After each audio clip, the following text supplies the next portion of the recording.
Hey, welcome back to this mini lecture. My name is Dino. It's on Stereotype Threat. Friends, break the stereotype. The focus of this video overall is the role, getting into what stereotype threat is and getting into its role in education. First, a definition. Stereotype threat is the threat or fear of being viewed through the lens of a negative stereotype. And or doing something that inadvertently confirms a stereotype. This is based on work by Steele, Claude Steele. If you ever had the chance to see him talk in public, very engaging speaker. Impact and importance. Stereotype threat leads to feelings of being judged unfairly, which obviously can be really difficult for the person who's feeling that way. And it is linked to diminished performance based on associated psychological stress.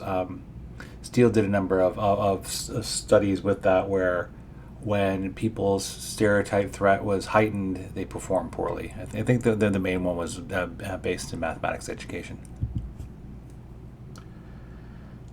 In terms of stereotype threat in education, if you are able to reduce stereotype threat, it helps to support an open, relaxed posture for learning. As well, it helps to improve academic performance. As you might imagine, the first leads to the second.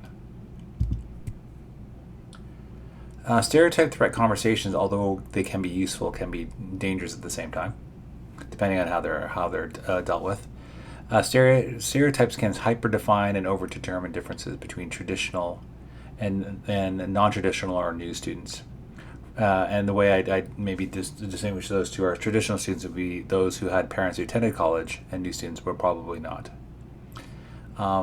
Due to these conversations, which can be difficult, they can help sanitize the differences so real challenges are muted and invisible, because there's reasons for these stereotype threats, and if not dealt with properly, they can seem more muted and visible. The first step with dealing with stereotype threats in your classroom is to figure out what stereotype threats might be in your classroom or academic discipline. Try to figure out who might be impacted by these.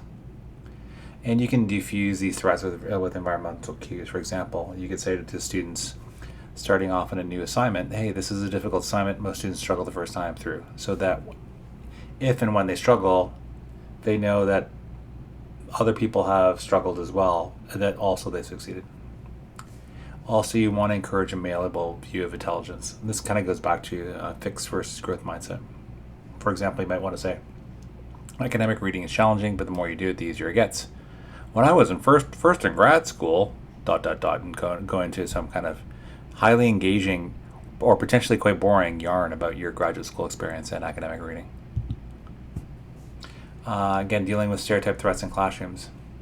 You want to use a thing called wise criticism with students to help create trust.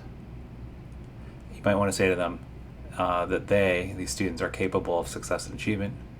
And by saying that kind of thing, by giving wise criticism that diminishes the stereotype threat, it helps students who might feel it feel less defensive and threatened. That was Stereotype Threat. My name is Dino. Thanks for watching. Please feel free to like this video. Please feel free to comment. Have you witnessed stereotype threat? Have you experienced it yourself? If so, if you felt a stereotype threat, how have you helped yourself deal with it? How have you helped maybe see other people be helped through it? Have you had instructors who diminished it, ones that have exaggerated it, etc., etc.? And finally, please feel free to subscribe to this video if you like similar types of content. As always, thanks for watching. Take care.